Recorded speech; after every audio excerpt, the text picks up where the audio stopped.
Hola, ¿qué tal?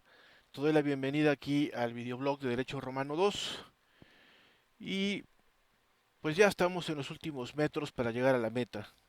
Afortunadamente se logrará todo el recorrido. Hay que recordar que lo retomamos desde cero cuando empezamos a grabar con el objeto de que pudieran tener la unidad del curso en orden a tener esa visión de conjunto indispensable para el examen final, que ya en este momento lo tienen ustedes en su poder, un caso práctico, que espero que ya estén elaborando. De cualquier manera, ya saben, ahí en el chat de WhatsApp estoy para cualquier duda. Hay veces que me tardo en responder, a lo mejor porque fui al súper o porque con esto de la pandemia hay momentos en los que uno de repente siente que le falta el aire y pues cae.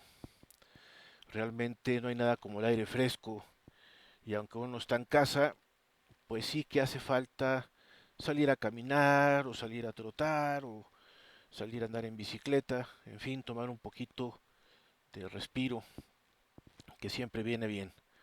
Pero bueno, también esperemos que en este asunto del confinamiento, pues también ya falte poco, que aprendamos que la sana distancia no solamente funciona para evitar el COVID-19, sino que también vendrá bien para la higiene en general. Otras sociedades, como las escandinavas o las anglosajonas, no son tan habituales en cuanto a ser tan cinéticas como nosotros.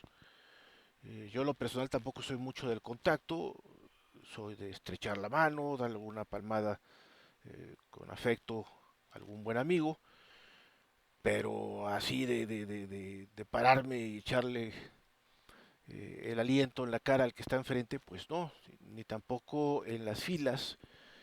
Me gusta presionar al que está adelante, como tampoco me gusta que me presione quien va atrás. En los supermercados, pues las compras han sido relativamente cómodas dentro de lo tétrico que es verlos con media luz, con algunos productos vedados porque supuestamente no son indispensables. Y bueno, todo eso desanima un poco, pero a la vez, repito, la sana distancia en las filas antes de llegar a pagar, pues resultan siempre un descanso a ese estrés que se puede provocar con ese deporte local que es el agandallar a los otros, ¿no? Entonces, igual nos enseña un poquito de cultura cívica como la que se vive en Japón o la que se vive en Sudcorea, de saber respetar los espacios del otro. Y repito, también en Escandinavia, en algunas naciones germánicas, anglosajonas, siempre el orden nos ayuda.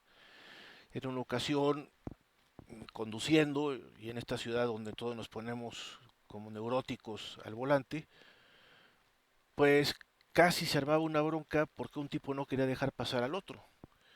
Y ahí me tocó ser el tercero en discordia, le dije, pase usted primero y luego pase usted después. Y la realidad es que ganamos todos tiempo. Hay veces que por ceder un par de segundos ganamos minutos. Entonces quizá la lección que podamos aprender con esto de la sana distancia sea una vida con mayor civismo, con mayor orden, con mayor solidaridad en cuanto a la convivencia cotidiana. Pero bueno, eso ya será una elección que tome cada uno. Bueno, pues en el tema de sucesiones, entrando directamente a ello, hemos hablado de que hay sucesiones con testamento y sin él.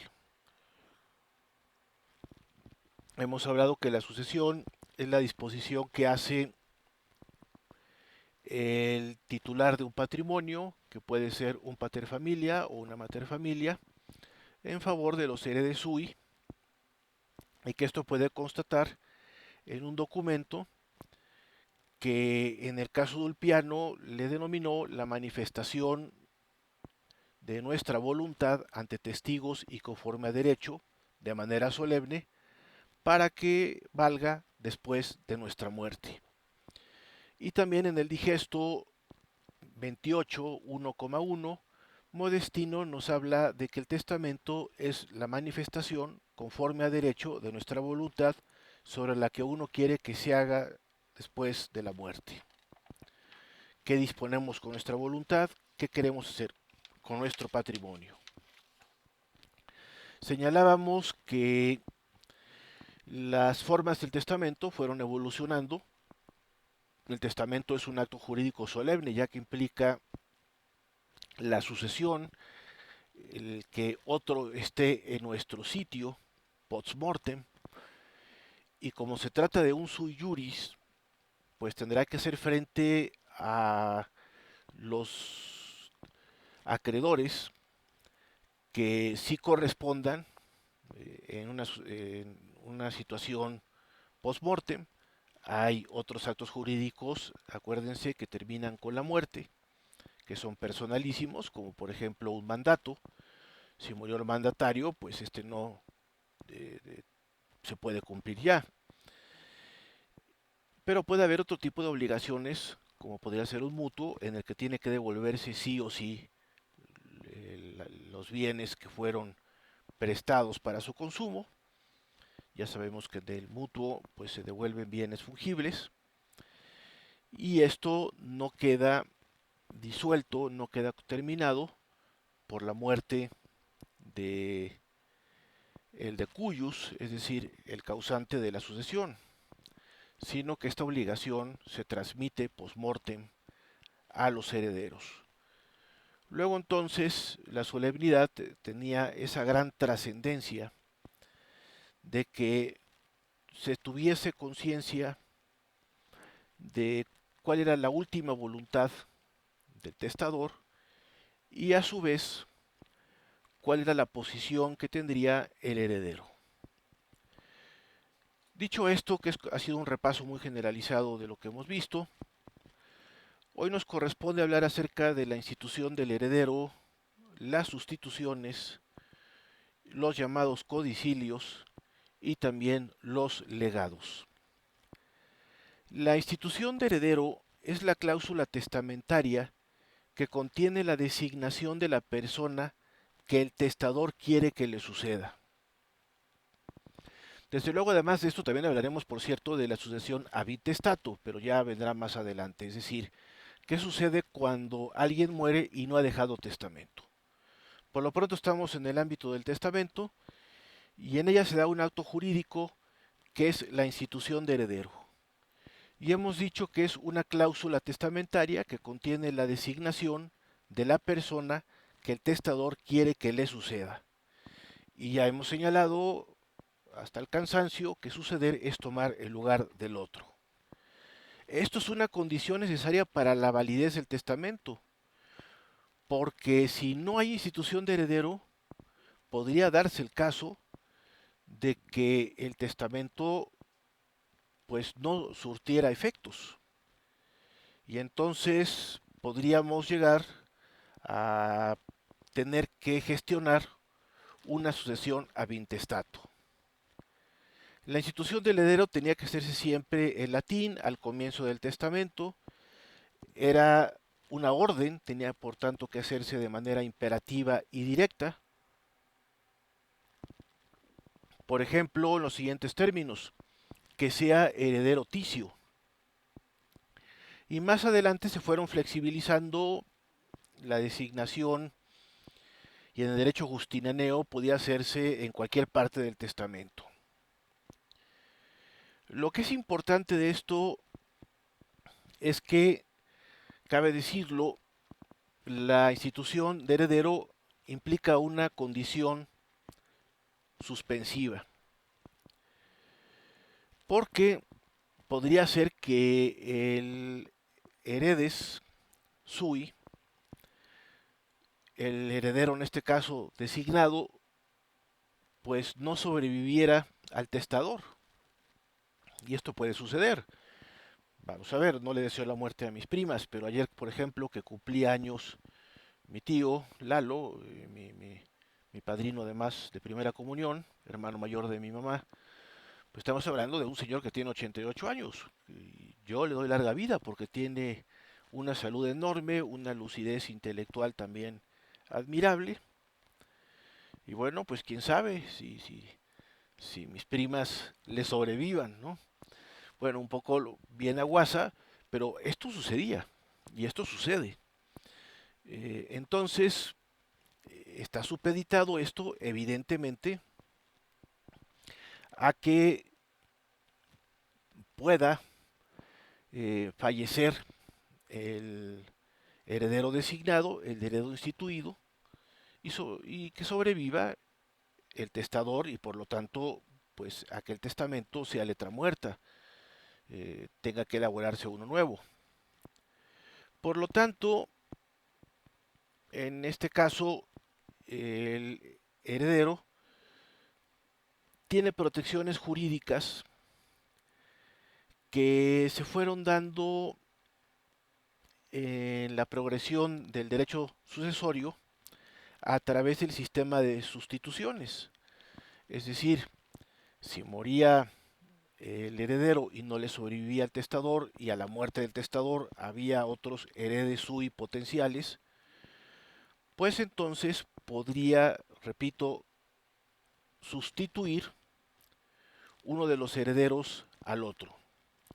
Tenemos el caso de la sustitución vulgar. Es la institución de un segundo u ulteriores herederos para el caso que el heredero instituido en primer lugar no quiera o no pueda adquirir la herencia o haya fallecido antes que el testador. No se trata de que una persona suceda después de otra, sino una persona en lugar de otra. Está la sustitución pupilar. El testador designa un heredero para un hijo impúber instituido en primer lugar. Si el impúber fallece antes de alcanzar la pubertad y por tanto sin capacidad para testar, es heredero en este caso el sustituto.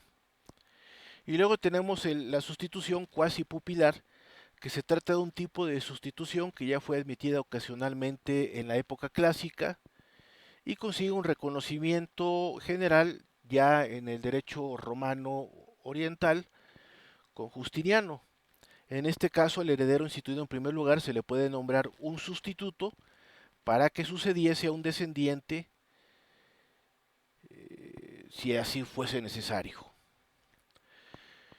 Entonces, bueno, vamos viendo que hay una especie de escalonamiento. Si no está el primer heredero, se puede prever que haya un segundo.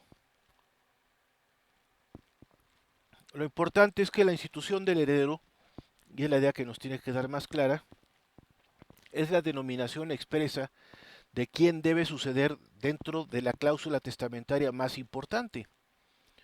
Una designación que tiene un carácter imperativo.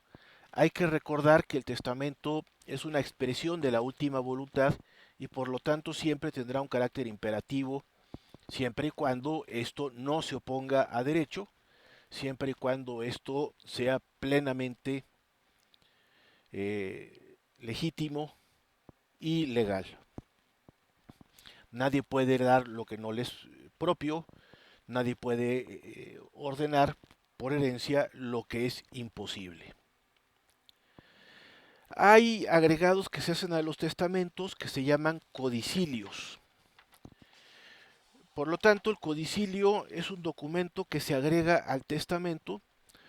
A menudo ahí es una cláusula que tiene un carácter de legado, es decir, que se está designando una cosa específica para una persona específica, o puede tratarse de un fideicomiso en el que se confía en la fides de otra persona para que lleve a cabo otro acto jurídico, o en su caso, pues puede ser una disposición agregada, porque a lo mejor en la redacción del testamento original había unas circunstancias que luego pueden transformarse con el tiempo. El codicilio es un documento que se agrega. Acuérdense que el término código es libro, el testamento consta por escrito, con lo cual esto sería como un documento que se inserta al testamento. Voy a poner un ejemplo no romano, sino un ejemplo del derecho castellano. Isabel, la reina católica, muere en 1504 y bueno, cercano a su lecho de muerte, hace su testamento. Sin embargo, agrega un codicilio donde prevé cuál debe ser el tratamiento al indígena en los dominios de ultramar, es decir, en lo que eventualmente será la América española. Y ahí habla del buen tratamiento al indígena, prohíbe la esclavitud siempre y cuando no sean condiciones de jus gentium, es decir, de indígenas beligerantes, sino que todo indígena es considerado como un súbdito en igualdad de los súbditos peninsulares o que hayan nacido pues en las Islas Canarias, en fin, en los territorios propios de Castilla. Luego entonces, este codicilio pues vino a ser un acto que en una opinión muy personal es lo que realmente empieza a conformar lo que se conoce como derecho indiano, es decir, el orden jurídico de la América española. Y ahí no se le da el tratamiento al indígena como un subhumano o como un esclavo por naturaleza, algo muy diferente al tipo de colonización que sí llegaron a ser naciones centroeuropeas como Bélgica o Francia o naciones anglosajonas, particularmente Estados Unidos o Inglaterra. Por lo tanto, el codicilio suele ser un agregado al testamento de situaciones que no se habían previsto cuando éste se había eh, redactado originalmente. Vamos pues a la sucesión intestada, tenemos tiempo para ello. La sucesión intestada se conoce también como sucesión legítima. Hace rato yo hablaba de legitimidad, pero hablaba de legitimidad de la instrucción que da el testador. El testador no puede decir en una cláusula testamentaria al heredero, mata a tu hermano, evidentemente. Eso sería ilegal y además sería inmoral, por lo tanto, ilegítimo. La sucesión intestada es otra cosa. La sucesión intestada es cuando no hay testamento. El difunto no otorgó testamento. O el otorgado no es válido. O cuando ninguno de los herederos llamados a testamento llega a ser heredero, o porque hayan fallecido o porque repudien la herencia. Aquí tenemos que remitirnos pues prácticamente hasta el tiempo de las 12 tablas, en concreto la tabla número 5 en sus párrafos 4 y 5, que dice lo siguiente: si alguno muere intestado sin tener heredero propio, el agnado próximo habrá la herencia. Si no existe un agnado, los gentiles tendrán la herencia. Es decir, lo que nos está estableciendo las 12 tablas es que hay tres clases de herederos en una sucesión ab intestato, es decir, sin testamento. Ab intestato. Los primeros serían los heredes sui. Son las personas que están sometidas a la patria potestad del pater de forma directa o a la manus en el momento de su fallecimiento. Conforme a este criterio, el hijo adoptado, que por tanto no ha sido procreado por el pater familias, tiene la condición de heredes sus. Sin embargo, un hijo procreado por el pater, pero que ha sido emancipado, o una hija que ha contraído matrimonio cum manu, no es heredes sui. En caso de no haber parientes del grupo de los heredes sui, es llamado el agnado más próximo. Y aquí repasamos aquel parentesco que era el agnaticio, un parentesco de carácter legal, no de sangre. Por eso nos explica aquí las autoras que la persona que estuvo sometida alguna vez a la patria potestas juntamente con el de cuyus podría ser el agnado más próximo. ¿Qué son los agnados? Pues son los parientes colaterales, entre ellos el más próximo excluía a los demás y el reparto de la herencia se hacía por cabezas. Finalmente, a falta de heredes sui y de agnados, la ley de las 12 tablas llamaban a suceder a los gentiles, que son los individuos que formaban parte de la gens a la cual pertenecía el difunto. Entiéndase por gens, pues a tu pueblo. De hecho, el término gens es el que va a derivar en gentes, es el que va a derivar en el concepto de jus gentium, que luego ya en el siglo XVI se conocerá como jus inter gentes, es decir, el derecho internacional. Gens será lo más próximo al concepto de nación. Y esto es un dato muy importante porque mucha gente hoy en día se complica con el concepto de nación y tratan de crear estados donde no existen. Gustavo Bueno, el mejor filósofo español, realmente constructor de un sistema, a diferencia de tertulianos como lo fue Ortega y Gasset, que opinaba, pero vamos, aunque él decía que la claridad del filósofo era la cortesía en el uso de su lenguaje, lo cierto es que este era más un tertuliante, ¿no? Él daba su opinión y la soltaba tal cual, porque a veces utilizaba la terminología filosófica. Gustavo Bueno, en cambio, es bastante riguroso con la terminología, ya falleció, pero hablo de su pensamiento en presente, y esto hacía que los errores lógicos pues prácticamente no existiesen en sus planteamientos. Tristemente era ateo, y él decía que no se podía hablar de Dios porque eso era una idea imposible, un error lógico muy grave que fue quizá lo que tristemente me obstaculiza para no asimilar todo su sistema, lo cual no quiere decir que lo emplee en muchas ocasiones para razonar algunos problemas, como es el caso de Estado y Nación. Aquí, por ejemplo, este libro es un discípulo de Gustavo Bueno, que es de Pedro Insua, un discípulo gallego, un gran filósofo. Y bueno, para aspectos en lo personal de teoría política, como también de filosofía de la ciencia, ahora que he tenido que responder algunas inquietudes desde una perspectiva meramente filosófica sobre el tratamiento de esta pandemia, pues sí que me ha servido el sistema filosófico de Bueno. Igual también, lo decíamos en materia de teoría política, para distinguir los imperios generadores de los imperios depredadores. Ese codicilio que hacíamos referencia hace unos segunditos de Isabel, la reina católica, de 1504, implica que Castilla, eventualmente la monarquía universal hispánica, es decir, el imperio español, era un imperio de carácter generador, es decir, incorporaba a las instituciones jurídicas vigentes en Castilla a los demás pueblos y no buscaba la destrucción o explotación de estos, sino simple y llanamente su integración a la corona.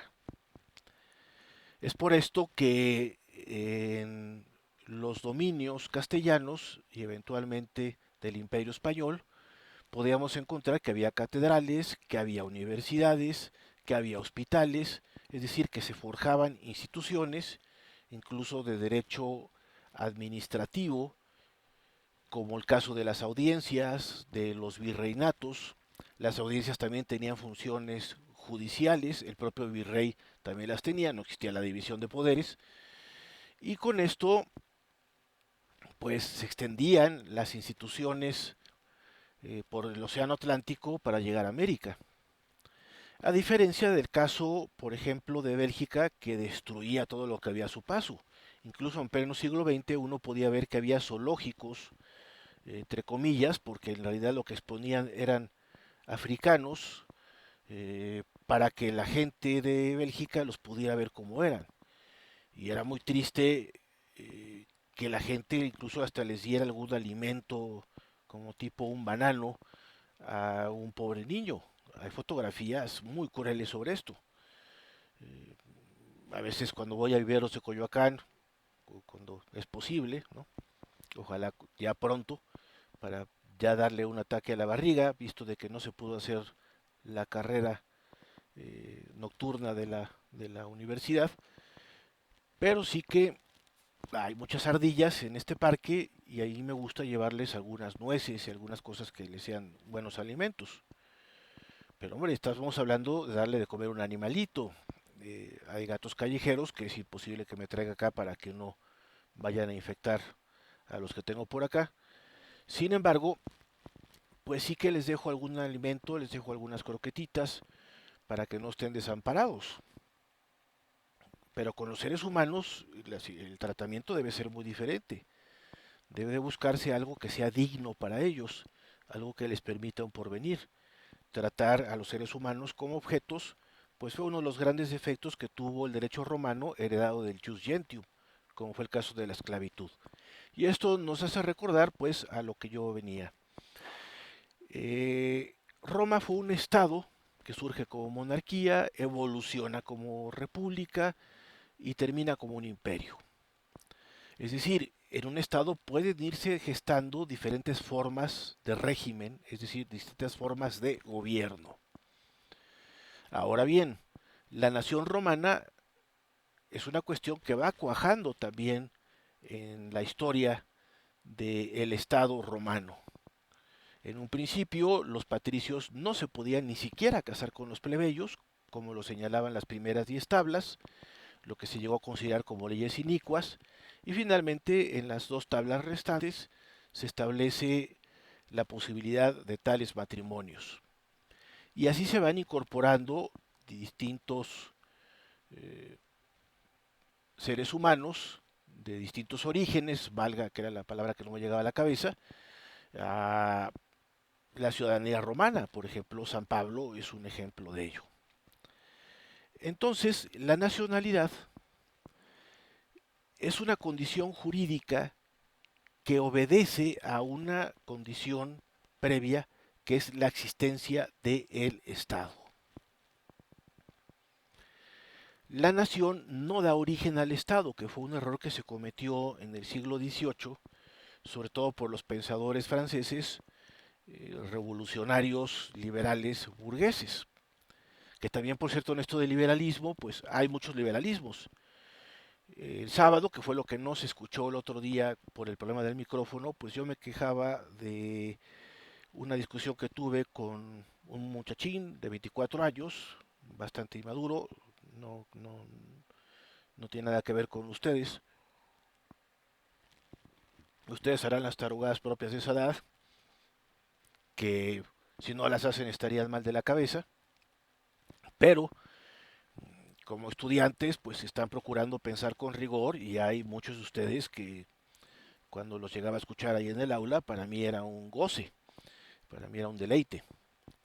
Realmente yo que quedaba impresionado decía, este tío, claro que ha leído a Schopenhauer, o esta persona, por supuesto que tiene un conocimiento histórico.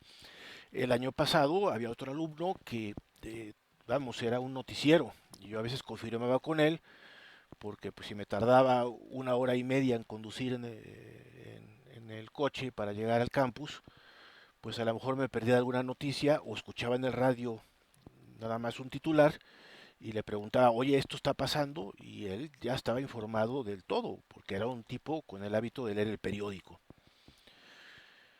Bueno, esto va causando que uno tenga un orden mental, y esto permite tener un criterio, la forma de un criterio que es una capacidad para discernir, para poder tomar decisiones o valorar los hechos o valorar la información que recibimos de allá afuera. Y bueno, desafortunadamente yo no sé por qué me enganché con un fanático intentando explicar lo que era un mero contexto histórico relativo a la Guerra Civil Española. A mí es un tema de la Guerra Civil que particularmente no me interesaba.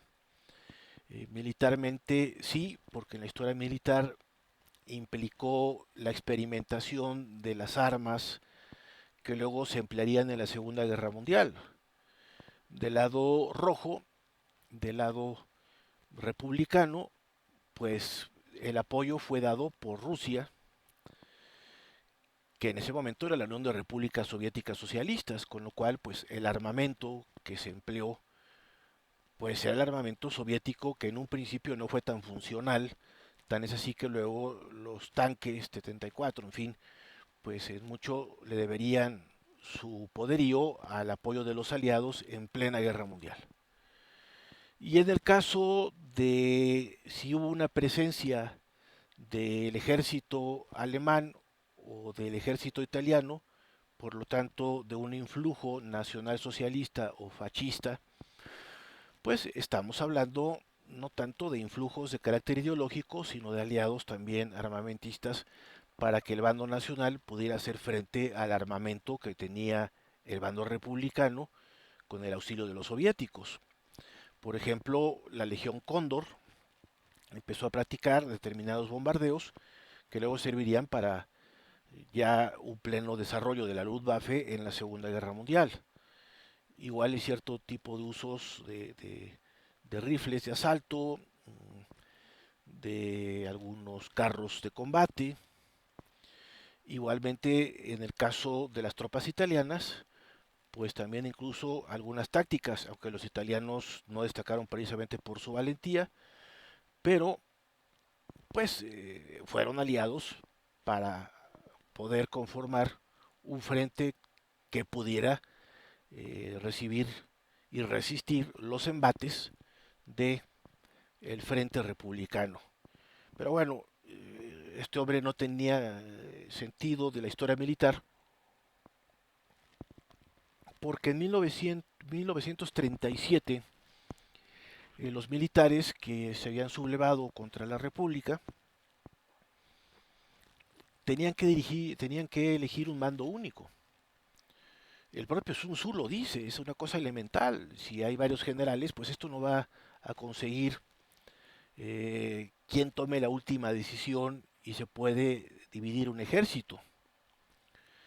Los ejércitos requieren de un mando unificado y eso fue lo que se estableció en el 31. Que luego que aquello se politizara, pues es que también hay que entender que fue la España de la posguerra, una España aislada del mundo, no por los motivos que dice un divulgador de historia llamado César Vidal, es decir, que España no aceptaba la libertad religiosa que le ofrecía a Estados Unidos a cambio del Plan Marshall, que además fue bastante oneroso para las naciones que lo aceptaron, no, sino sencillamente había una mala interpretación precisamente de que el hecho de que Franco hubiera aceptado la ayuda italiana y alemana, pues caray,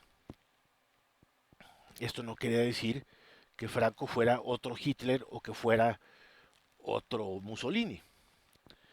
En cambio, en España sí había quienes querían ser otros Stalins y otros Lenins. Actualmente hay un sujeto que se llama Pablo Iglesias, de un partido comunista, de, una, de un comunismo nuevo en Europa. El partido se llama Podemos, un partido que fue sufragado con dinero de Venezuela en los tiempos de Hugo Chávez y pues también, no lo duden, recibió dinero incluso del tráfico de estupefacientes, también del gobierno boliviano, entre otros. De hecho, actualmente Pablo Iglesias está requerido por la justicia boliviana y probablemente en España, dado que dejó morir más de 20.000 ancianos en residencias sobre pretexto del COVID-19, pues probablemente incluso sea juzgado por crímenes de lesa humanidad y se lo tendrá bien merecido porque vaya que si quiso imitar a Stalin o a Lenin, lo está cumpliendo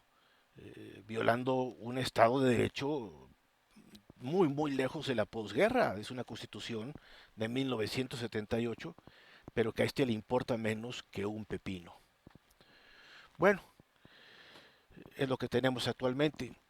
Y yo creo que por estas cosas que vale la pena analizarlas, ya una vez que estemos libres de la pandemia, buscaré un mejor micrófono, también perfeccionaré un poquito la cuestión de la cámara, porque yo creo que vale la pena estar opinando sobre tantas cosas de un mundo que está cambiando demasiado rápido y que los medios de comunicación tradicionales no están interpretando correctamente o en su caso lo están interpretando de manera sesgada, es decir, están manipulando la información. Esto es algo que nos permiten las redes sociales, es decir, poder dar una opinión alternativa, pero siempre y cuando haya fundamentos. Miren, sobre la Guerra Civil Española, de este lado hay más de 80 libros que los he leído todos de cabo a rabo, ahí sí. Y que un mequetrefe de 24 años venga y me salga con chistecitos, pues miren, yo a mis ex profesores jamás les he faltado el respeto. Eh, Puedo tener diferencias de opinión, Me refiero a los profesores universitarios, desde luego. No siempre en bachillerato te encuentras con profesores de la talla de la universidad. Hay veces que hay garbanzos de a libra. En mi bachillerato tuve profesores de literatura extraordinarios, tanto en el CUM como donde terminé la prepa, que fue con Misioneros del Espíritu Santo allá en Guadalajara. Pero realmente, pues, dado que mi maestro fue mi director de tesis doctoral, Ismael Sánchez Bella, o en Derecho Romano, como les contaba al principio, indirectamente me formó en muchas conversaciones Álvaro Dors y su discípulo Rafael Domingos Le, especialmente de Rafael. Bueno, pues son tus maestros, son la gente que te ha influido y que te ha enseñado a saber qué leer, a tener una metodología para trabajar. Los historiadores, puesto que yo tengo esa cachucha, pues trabajamos con documentos. Acá, de este lado, hay archivo. Hay un montón de documentos fotocopiados del siglo XVI, siglo XVII y hay que transcribirlos. Y bueno, pueden ver que aquí hay muchos libros de historia, hay un montón de libros, acá se pueden ver que son los viejos, los de colección, que están ahí arriba de la Virgen del Pilar y del Apóstol Santiago.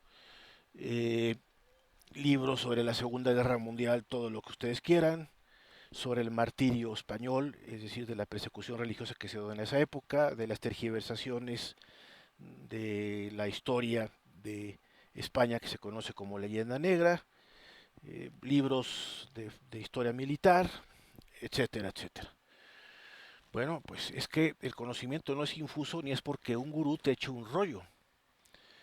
Yo he escuchado a muchísima gente y hay conferencias de las que me levanto y me salgo cuando veo que hay una persona con la que no comulgo con sus ideas y para qué tengo que entrar ahí a un diálogo que me hace perder el tiempo. Esta pandemia me ha venido muy bien para leer un montón de libros que tenía rezagados. Santo Tomás de Aquino, y termino esta reflexión, decía que nos cuidáramos del hombre de un solo libro. Hay un tipo que está apasionado con Vasconcelos y solo habla de Vasconcelos y Vasconcelos. Hombre, pues el mundo da para más, ¿no? Yo soy un tomista, de este lado está la Suma Teológica completa, en latín y en español, pero vamos, si dialogo con la filosofía de un ateo como Gustavo Bueno, no tengo ningún inconveniente, y de economía hay un montón, ahí está el capital completo, en fin. Y esto solamente en este rinconcito, donde habrá pues más de 1000 libros, y a lo mejor me estoy quedando corto. Allá hay 3 libreros atascados, y hacia la sala de aquí de su casa hay mucho más. Y en Guadalajara, bueno, ni se diga, mis pobres padres los tengo ahí una bodega, ¿no? Toda una biblioteca. Pues porque el conocimiento no es infuso. Y también hay que viajar. Y también hay que conversar. Yo he participado en muchos congresos internacionales porque hay que tener intercambios con otros profesores,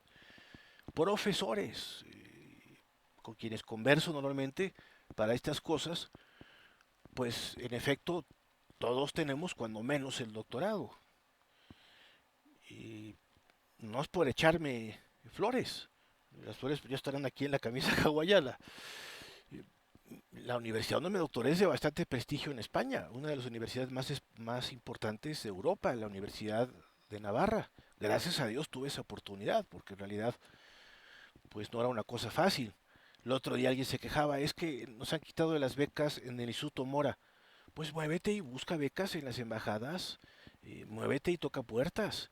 Y hoy en día con el internet te puedes encontrar un montón de becas en Canadá, te puedes encontrar un montón de becas en los países escandinavos. Yo estuve a punto, y hay días que me arrepiento de ello, de no haberme ido en 2002 a una beca de lo que sería el equivalente a una maestría en derechos humanos en Dinamarca. Ahí hay un centro de derechos humanos muy importante y hubiera sido interesantísimo pues desarrollar ese aprendizaje más a fondo en uno de los estados que mejor ranking tienen, si no es que no es el número uno en el respeto y ejercicio de los derechos humanos. lo que sucedió es que me dio temor el clima de Dinamarca, ya está muy al norte, dentro todavía de lo que es Europa, no obstante que es una nación escandinava, no está propiamente en la península donde está Noruega, Finlandia y Suecia. Y bueno, a mí la penumbra, o que los días o la luz solar duren muy poco, pues sí me tumba anímicamente.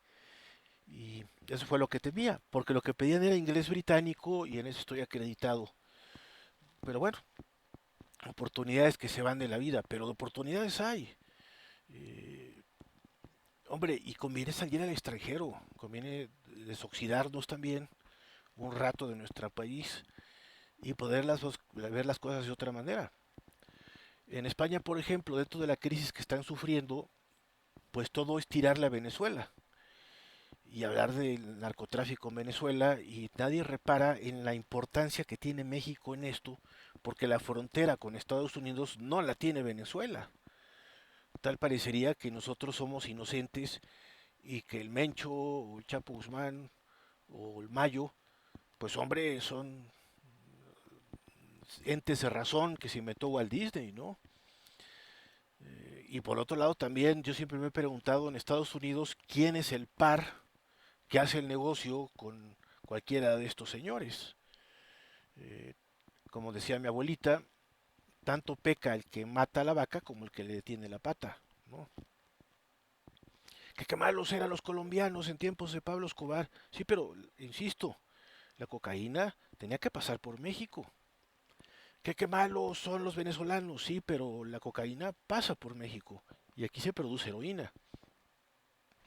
No nos están diagnosticando bien. Tenemos que también saber comunicar la realidad de México y también las cosas buenas que tenemos. Y con esas cosas buenas vamos a superar las que definitivamente merecen corrección. Pero bueno, valga esta reflexión porque sí da pena que haya gente que prefiera, por venganza a los regímenes anteriores, perder las libertades. Y esto sí era una reflexión que no quería dejar pasar por alto, aprovechando que con la diadema se escucha mejor. Si no, pues ahí se ponen los audífonos, suben más el volumen del celular o de la compu donde la estén escuchando. Y la realidad es que estamos en una coyuntura en la que podemos ganarlo todo o perderlo todo. Y no se vale ceder, aflojar ante los embates ideológicos que empañan a lo que nos corresponde, que es lo jurídico. Concluyo con una reflexión hablando de maestros. La profesora María del Refugio González, alguna vez que fue mi directora en el Centro Nacional de Derechos Humanos, de la Comisión Nacional de los Derechos Humanos, que era el centro de investigación que tiene la CNDH, no sé cómo opera actualmente. Yo hablo de, vamos, 2010, 2009. Me dijo, vuelve a repasar a Kelsen. ¿Para qué? Para que te ordene tu forma de interpretar la Constitución. Y no se equivocó. Fue un consejo que hasta la fecha se lo sigo agradeciendo porque la jerarquía normativa, que era a lo que ella se refería, y algunos conceptos que son dogmáticos constitucionales, pues efectivamente, aún en ese momento a mis casi 40 años, tenía que reordenar la maceta, tenía que ordenar la cholla, ¿no? Había que reordenar la cabeza. Y le agradecí mucho eso porque, claro que sirvió, y por supuesto me permitió ser más crítico con determinadas resoluciones jurisprudenciales o con aquellos importadores de novedades del derecho anglosajón que rebotan inmediatamente con el armazón de nuestra Constitución. Nuestra Constitución no implica que los jueces sean creadores del derecho. La jurisprudencia en todo caso sienta criterios de interpretación que puedan tener fuerza vinculante. Pero la Corte no es un órgano ni formal ni materialmente legislativo. Tampoco lo son los tribunales colegiados ni los jueces de distrito. esto que parece de perogrullo, que parece tan elemental, pues tenía uno que repasarlo cuando dos o tres ministros estaban muy emocionados con autores del Common Law, como Ronald Working o Hart, y pretendían que se pudiera interpretar así. Ellos querían un judge-made law y querían ser como la corte de Estados Unidos de América. Pues señores, no, pertenecemos a esta tradición jurídica y nuestro diseño constitucional es otro. En todo caso, repásense, como también me lo recomendó Doña Refugio, pues al mismísimo Montesquieu, ¿no? Hay que repasarse a lo que realmente nos influyó intelectualmente y aquí en México hay autores de bastante altura para repasar aquello, como lo fueron Mariano Otero, como lo fue Ignacio Vallarta, como lo fue, quizá me parece, el doctrinista más importante del siglo XIX, Isidro Montiel y Duarte.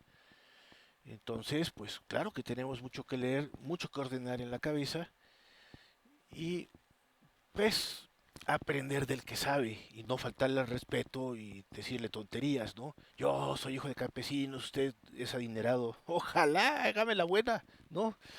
Si fuera adinerado, bueno, en este momento no por la pandemia, pero estaría viajando en la Toscana, estaría en Pisa, o estaría en Asís, o estaría en Roma, ¿no? Comiéndome unos buenos ñoquis. Pero pues no, o sea, desafortunadamente soy un clase mediero más que es especie en extinción y con la recesión que se viene, si no es que depresión económica, pues miren, en fin, la gente cree que, como dicen los gasolineros, oye güero, que los güeros somos adinerados. Pues no, somos gente común y corriente, algunos, ¿no? Bueno, la última clase, que será ya este viernes, el último vídeo, pues hablaremos nada más de la sucesión intestada, cómo la fue modificando el derecho pretorial y cómo se fueron quedando en el camino los agnados para hablar de los cognatis, de los cognados. Pero eso ya lo dejaremos para otra ocasión, porque ambos sistemas sucesorios ab intestato pues han influido en nuestro derecho civil cuando alguien muere y no ha dejado un testamento y aquello pues entra en un estatus de incertidumbre. Afortunadamente el derecho civil evita que esa incertidumbre se dé, pero no deja de haber conflictos muy grandes porque pues hay un patrimonio de por medio.